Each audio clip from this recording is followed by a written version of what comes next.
The thing about a flat place is that it really makes you concentrate on the sky.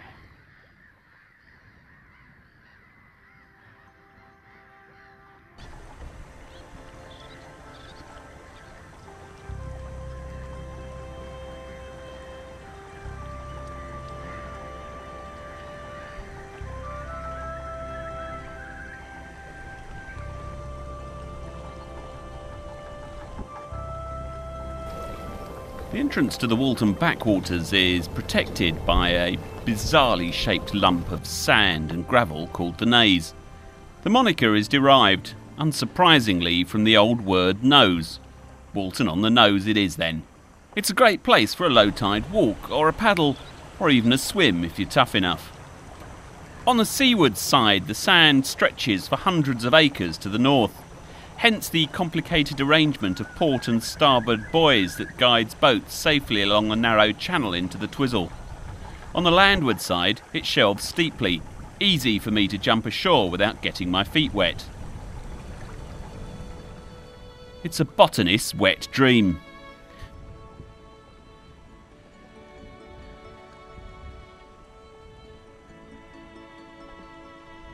It's almost as weird from the ground as it is from Google Earth.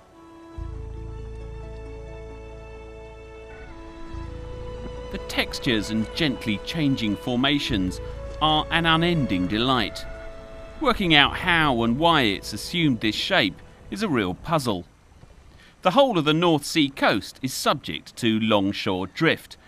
Although sheltered from the prevailing westerlies we get in the UK, this coast gets an occasional pasting from a northeasterly. The wave action can get pretty fierce, and the sea is constantly stealing bits of coast, grinding it up into sand, gravel or mud, and slowly moving everything southwards. This mass movement has produced a series of magnificent shingle spits. The biggest is a long way to the north at Spurn Head, but both the Ald and the Deben have pretty good ones too. Just to the north, along the shore at Felixstowe, you can see the way the sand is being piled up on the north side of the groins. A few miles to the south, the longshore drift is still diligently shifting material towards the Thames estuary. But just by the Naze, there's something really weird going on. Sand is piling up to the south of the groins. Just at this one spot, the whole longshore drift flips the wrong way. I poked around on the web and discovered a stack of research papers from the University of Hull and emailed a prof there, a man called Elliot. It turns out that any cone-shaped spit will produce a back eddy. The south-moving incoming tide starts the water circling around the entrance to the estuaries, aided by the Coriolis effect, the gravity pull that forces water in the northern hemisphere to circle clockwise when going down the plug or the bog.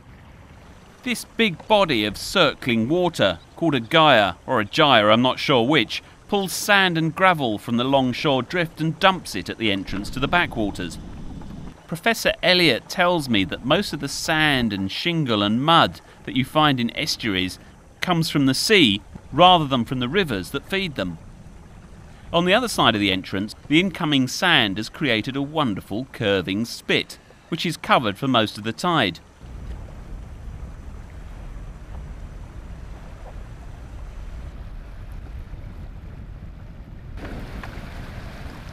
See, the waves are about to give up touching.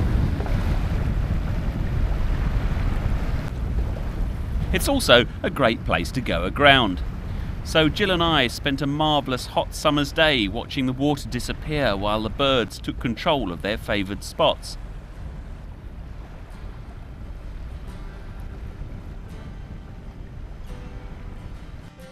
The spit is made of the most perfectly textured sand.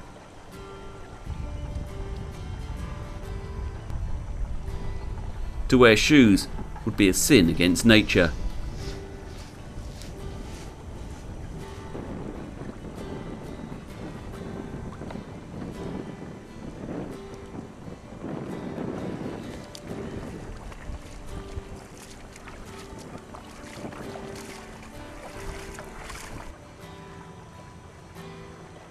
"7 hours to explore and waste time.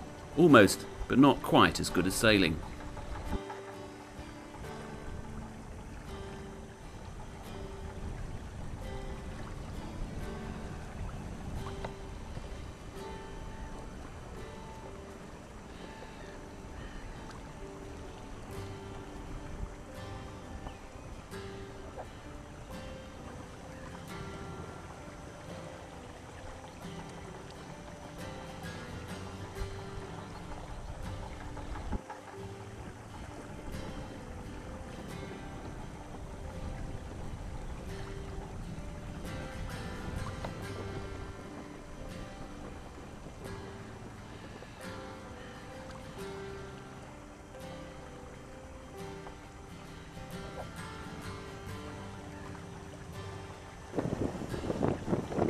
Dylan, stuck here. I don't think I'm stuck. Sorry? I don't think I'm stuck. I'm aground.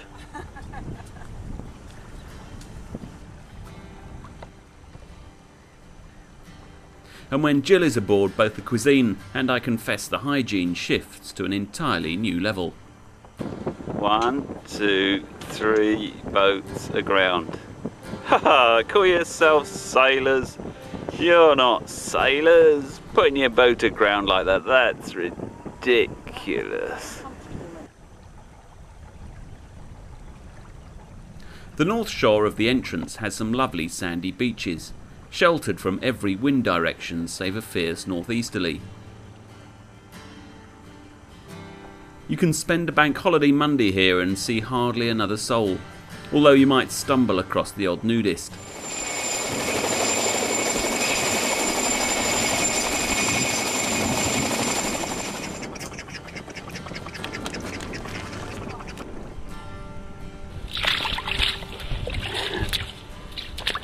The landscape is a beguiling mixture of the pleasing curves and forms created by the natural forces of nature, mixed with the well-ordered and regimented works of man. Just think of the hours spent here engaged in the back-breaking work of digging these dikes. From ground level, separating the natural from the created is almost impossible.